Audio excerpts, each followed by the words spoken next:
आप में से बहुत सारे लोग फ़िल्म इंडस्ट्री में काम करना चाहते हैं, नाम शोहरत, पैसा कमाना चाहते हैं और इसी से जुड़े बहुत सारे सवाल जो आपके मन में रहते हैं, जिसे आप पूछना चाहते हैं।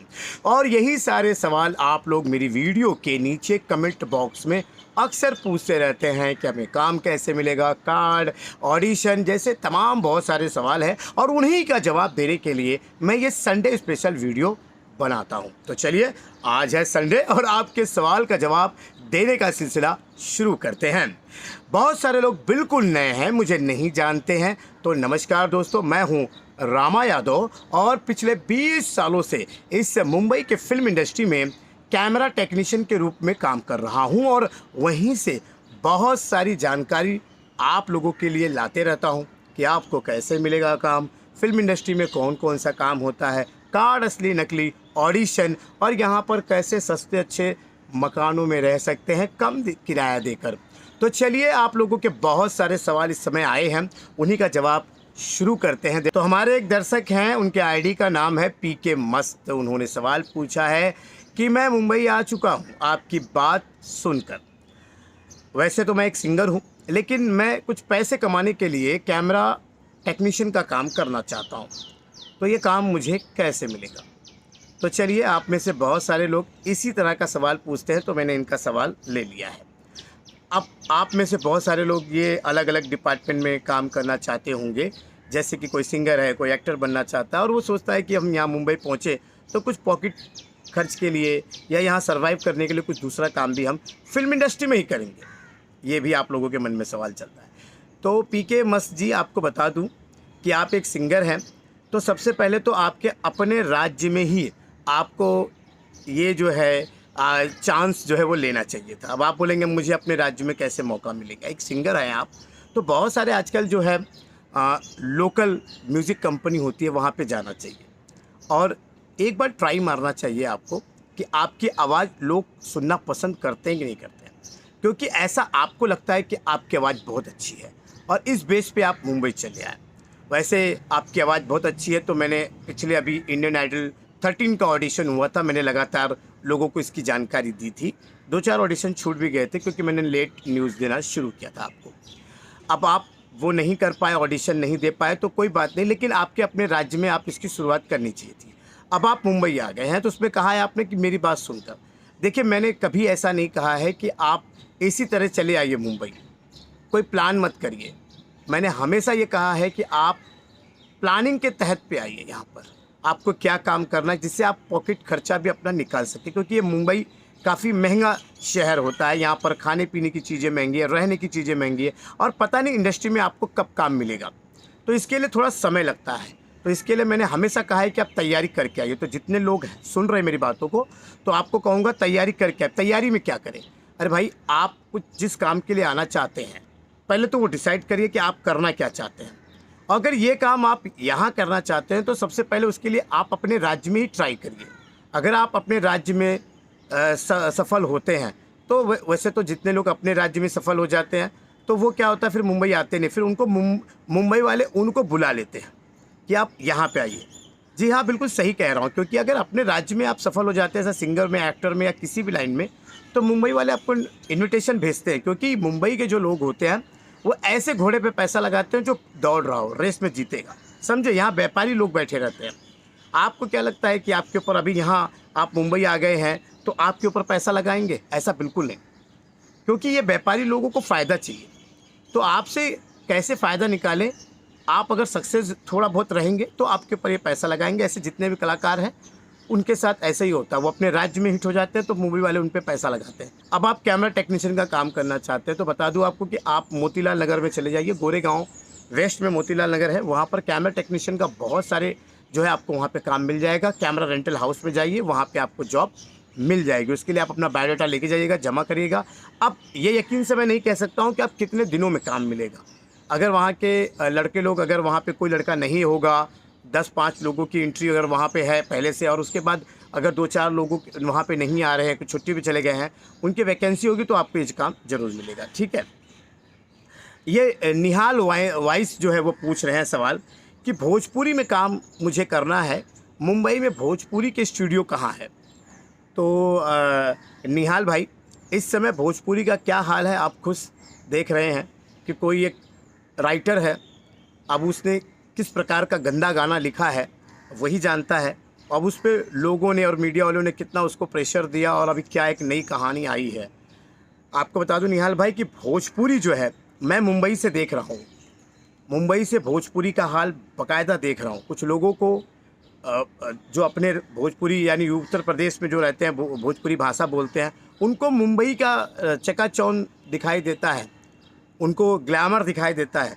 लेकिन भोजपुरी का हाल मुंबई में किस प्रकार से है वो हकीकत किसी ने अभी तक बताया नहीं है। अगर जिस दिन मैं बताऊंगा उस दिन काफ़ी सारे भोजपुरी दर्शक और बहुत सारे एक्टर नाराज़ हो जाएंगे, समझ गए।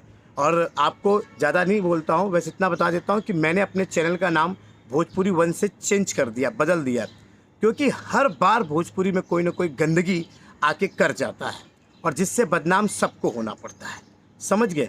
तो अब क्या बताऊँ आपको, किसी दिन इस पर बहुत बड़ा खुलासा कर दूंगा, तो सारे भले भले कोई नाराज़ हो जाए, ठीक है, क्योंकि कब तक बर्दाश्त करेंगे। तो इस तरह से जो अभी राइटर है, फिर ये है, अरे अभी क्या बोलूँ, जाने दीजिए। तो इसीलिए भोजपुरी जो है ना, भोजपुरी, आप भोजपुरी के चक्कर में मत पड़िए। भोजपुरी वाले चंदा लेके फिल्म बनाते हैं, समझ गए। भोजपुरी का एक भी प्रोड्यूसर आज तक बड़ा आदमी नहीं बना है। हाँ, पहले वो बड़ा आदमी था, भोजपुरी फिल्म बनाने के बाद आपके ये जो एक्टर है उन्होंने उनको कंगाल कर दिए, अब वो पिक्चर नहीं बना पाते हैं। इसका रीज़न ये भी है कि जो भोजपुरी के एक्टर हैं वो खुद प्रोड्यूसर हो चुके हैं, क्योंकि उन्होंने इतना पैसा पा लिया उन्होंने, समझ गए। तो किसी दिन ना भोजपुरी में बाइकआउट का चालू हो जाएगा चलन, क्योंकि ये लोग अपनी ही मनमर्जी कर रहे हैं। खैर, इस पर कभी बाद में आएंगे, मेरे मुंह से बहुत ज़्यादा निकल जाएगा भोजपुरी का, क्योंकि मुझे सारी हकीकत पता है इस इंडस्ट्री के बारे में। तो आपको मैं एक बात बता दूंगा कि आप ना हिंदी सिनेमा पे ध्यान दीजिए। वैसा हिंदी सिनेमा में की हालत भी अभी इस समय ख़राब है, लेकिन कुछ दिन आने वाले कुछ दिनों में सुधर जाएगा, ठीक है। तो मैं ये कहना चाहता हूँ कि आप ऑडिशन देना शुरू करिए। भोजपुरी का कोई स्टूडियो वगैरह यहाँ नहीं है, जितने भी स्टूडियो हैं वो सीरियल वालों के हैं और या फिल्म स्टूडियो के होते हैं। भोजपुरी के तो एक लोकेशन मुंबई में मर्डालैंड है और दूसरा पूना नासिक चले जाते हैं, समझ गए। और आजकल वो उत्तर प्रदेश में ज़्यादा है, क्योंकि वहाँ पे सब्सिडी मिल रही है। तो उत्तर प्रदेश में बहुत सारे जो है भोजपुरी फिल्मों की शूटिंग हो रही है, हिंदी की भी हो रही है, क्योंकि वहाँ पे सब्सिडी मिल रही है। अगर आप उत्तर प्रदेश के बनारस या और भी वहाँ के कई राज्यों के हैं तो आप वहाँ चले जाइए, वहाँ से कांटेक्ट करिए, वहाँ पे भोजपुरी फिल्मों में काम करने का मौका मिल जाएगा। लेकिन मैं आपको कहूँगा कि हिंदी फिल्मों में काम करने की कोशिश करिए। अगर आप हिंदी फिल्मों में सफल हो जाते हैं, अच्छी एक्टिंग करते हैं, तो यार भोजपुरी तो आपको ऐसे ही इन्विटेशन दे देगी, समझ गए आप। तो ये सोचिएगा। संतोष कुमार जी हैं, वो सॉन्ग राइटर हैं, वो लिखते हैं कि हमें राइटर का काम कैसे मिलेगा। संतोष कुमार जी, आपके लिए भी एक ही चीज़ कहूँगा कि आप अच्छा लिखते हैं और आपकी लिखावट में आपको भरोसा है, तो आप यही भरोसा जो है आपके राज्य के जो लोकल म्यूज़िक कंपनियां हैं उनको क्यों नहीं दिखाते हैं, उनको क्यों नहीं बताते हैं कि मेरा गाना बहुत अच्छा है या मेरी कहानी बहुत अच्छी है, इस पे आप एक शॉर्ट फिल्म बनाइए, आप इस पे गाने बनाइए। आप कुछ तो उनको बोलिए। आप अगर डायरेक्ट यहाँ मुंबई आना चाहते हैं तो भाई मुंबई में इस तरह का कोई बंदा नहीं है जो आपको आपकी बातों को सुन करके वो अपना 1,50,000 रुपये आपके ऊपर खर्चा कर देगा। तो कुमार जी, आपको भोजपुरी का ही एग्जाम्पल देता हूँ। देखिए, जितने भी भोजपुरी के सिंगर हैं वो कहाँ से आए हैं, वो डायरेक्ट मुंबई में आके मतलब फेमस नहीं हुए। उन्होंने अपने राज्य में ही जो है सारी चीज़ें की हैं, और जब राज्य में वो हिट हो गए और उसके बाद फिर मुंबई वाले जो व्यापारी बैठे थे, जो यहाँ पे प्रोड्यूसर बैठे थे, उन्होंने कहा भाई चलो इसके ऊपर पैसा लगाते हैं, और फिर यहाँ पे संसाधन है और इसीलिए यहाँ पर काम होता है, ठीक है। तो कई देखिए ना, आप सपना चौधरी को ले लीजिए, उन्होंने अपने राज्य में हिट किया। हाँ, मैथिली ठाकुर को ले लीजिए, वो उन्होंने अपने राज्य में हिट किया। खेसारी को ले लीजिए, पवन सिंह को ले लीजिए, अरे यार कितने कलाकारों को लीजिए, सिंगर एक्टर जितने भी लोगों को लीजिए, उन्होंने पहले अपने राज्य में अच्छा काम किया, फिर ये मुंबई आए। आप लोगों में से क्या लगता है कि बस मुंबई चले जाएंगे और वहाँ काम बन जाएगा? तो ऐसा बिल्कुल नहीं है। आप जितने भी राइटर हो, सिंगर हो, एक्टर हो, जो भी लोग हो, मैं आप लोगों से यही दरख्वास्त करूँगा कि आप अपने अपने राज्य में अपने स्तर पर पहले अपनी जगह बनाइए। आपको आपके ही राज्य के लोग नहीं देखना पसंद करेंगे तो फिर दूसरे राज्य के लोग क्यों देखना पसंद करेंगे? आपके अपने फैंस होना बहुत ज़रूरी है। आज का डिजिटल ज़माना है और इसीलिए मैं ये बात बोल रहा हूँ। भले आपको यहाँ मुंबई में आके कोई भी आपको चढ़ा देगा चने के झाड़ पे कि आपको रातों रात स्टार बना देंगे, मैं आपको सिखा दूंगा, मैं आपको ये कर दूंगा। अरे भाई ऐसा कुछ भी नहीं होता यहाँ पर। यहाँ पे बहुत मेहनत लगती है। अभी आपको बता देता हूँ कि मेरे ऐसे कई ऐसे दर्शक हैं जो मेरी वीडियो को देखकर यहाँ मुंबई पहुँच तो गए हैं, लेकिन आज उन्हें जो संघर्ष करना पड़ रहा है वो अपना संघर्ष भाई कमेंट में बताइए। क्या आसान है मुंबई में? आसान नहीं है। मैं केवल आपको रास्ता बताता हूँ, क्योंकि ये आसान नहीं है, इसीलिए मैं आपको रास्ता बताता हूँ ताकि आपको उस चलने में आसान हो जाए। समझ गए? आप जब यहाँ आएंगे तो आपको इन चीज़ों को जब मालूमात रहेगी तो आपको आसान होगा यहाँ पर रहना, यहाँ पर ऑडिशन देना, यहाँ पर क्या क्या काम होते हैं, ये जानकारी। क्योंकि इस तरह की जानकारी कोई देता नहीं है। लोग यहाँ पे दुकान खोल के बैठे हैं, वो आपको अपने पास बुलाएंगे, जानकारी देंगे और पीछे से उनका जो है ना एक स्टूडियो तैयार रहा होगा, वहाँ पे फिर आपको भेज देंगे कि भैया आप में ये कमी है, इसमें चले जाओ, सुधर जाओ। और होगा क्या, आप उनको पैसे दे दोगे, उसके बाद फिर आपको वही झोला पकड़ा देंगे, जाओ ऑडिशन देते रहो या जाओ ये बता दो बता दो। तो मैं पहले ही आपको बता दे रहा हूँ ना, आप क्यों अपना 3 महीने का 4 महीने का टाइम यहाँ ख़राब करेंगे? अरे आपको ये भी नहीं पता कि आप एक्टर बन सकते कि नहीं बन सकते, आप इंडस्ट्री में काम कर सकते नहीं कर सकते। बस आपको भरोसा दे देंगे और अपनी दुकान जो है चला लेंगे, 3-4 महीना आपसे कमा लेंगे, उसके बाद फिर आपको छोड़ देंगे। फिर आप जाते हो, फिर पता चलता है आपको कि आप नहीं कर पाओगे, नहीं सर्वाइव कर पाओगे, और उसके बाद होता है कि आप अपने घर लौट जाते हो। लेकिन जो कमाने वाले वो कमा लेते हैं आपके पीछे। तो उससे पहले ही आप चाहिए ना, ऑडिशन देना देख लीजिए ना, शुरू कर लीजिए ना। अगर आप एक्टर हैं तो आपको ऑडिशन में पता चल जाएगा कि आप कितने पानी में हैं। दूसरे दिन ही आप लौट जाएंगे, आपका ना पैसा ख़राब होगा ना समय ख़राब होगा। तो मैंने क्या गलत बता दिया आपको? बताओ। आप में से कई सारे लोग हैं मेरी वीडियो देखते हैं या दूसरे की वीडियो देखते हैं, मैं काम करूंगा फिल्म इंडस्ट्री में, आते हैं 2 दिन यहाँ चप्पल घसते हैं, उसके बाद देखते हैं कि काम बहुत मुश्किल हो रहा है, या मिलना या करना। फिर उसके बाद क्या होता है, फिर लौट जाते हैं। तो भाई आके देख लेते हो, पता चलता है मुश्किल हो रहा है तो चले जाते हो ना, इज्जत से घर चले जाते हो, अपना पैसा नहीं बर्बाद करते हो। लेकिन जो लोग आपको उल्लू बना देते हैं, फिर उसमें आपका पैसा और टाइम दोनों बर्बाद होता है। तो क्यों, मैं क्या गलत बता रहा हूँ आपको? मेरी बातें बुरी लगती हैं लेकिन मैं सच बोलता हूँ आप लोगों के लिए, ठीक है? अब होता क्या है, ये वीडियो समझो 2000 लोगों ने देखा या 20,000 लोगों ने देखा, लेकिन इस वीडियो से आगे केवल 2 या 3 ही लोग मुंबई आ पाते हैं। बाकी सब फ़ोन का इंतज़ार करते हैं, किसी का नंबर ढूंढते हैं, हाँ भाई फ़ोन से काम मिलेगा। नहीं होता ऐसा। फिलहाल अभी आप लोग पूछ रहे होंगे कि मुंबई में इस समय क्या चल रहा है, शूटिंग का क्या हाल है। तो शूटिंग का ऐसा है कि वेब सीरीज़ वगैरह जो कम बजट की है, जो नए आर्टिस्ट हैं, तो उनकी शूटिंग चल रही है। जो बड़े बड़े कंपनियां हैं, बड़े बड़े जो आर्टिस्ट होते थे, उनकी शूटिंग बंद है। उसकी क्या वजह है आप लोगों को मालूम है, बहुत सारी फिल्में पिट रही हैं, थिएटर में रिलीज़ होते ही कोई दर्शक देखने नहीं जा रहा है।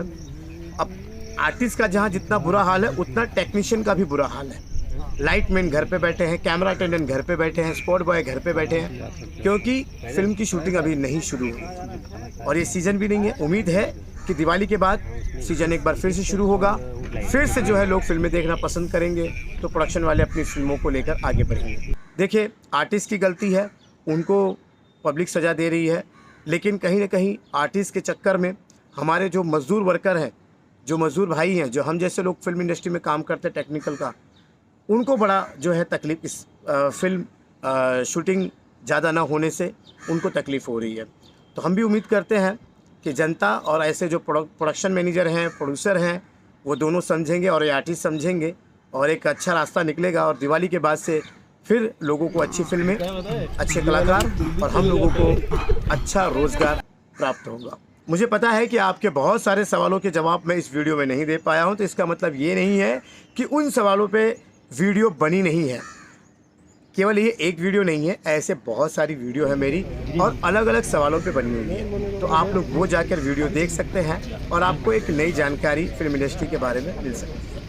तो उम्मीद है ये भी वीडियो आपको अच्छी लगी होगी, तो प्लीज़ यार लाइक ज़रूर दीजिएगा। और आप लोग, बहुत सारे लोग नए हैं, पहली बार मेरे चैनल पे आए हैं, तो आपसे एक बात कहूँगा कि इस चैनल को सब्सक्राइब करके रख लीजिए, क्योंकि अगली वीडियो आएगी तो आपको नोटिफिकेशन मिलेगी और साथ में पता नहीं कौन सी वीडियो आपकी किस्मत को चमका दे। तो चलिए आज के लिए बस इतना ही, मिलते हैं अगली वीडियो में, तब तक के लिए नमस्कार।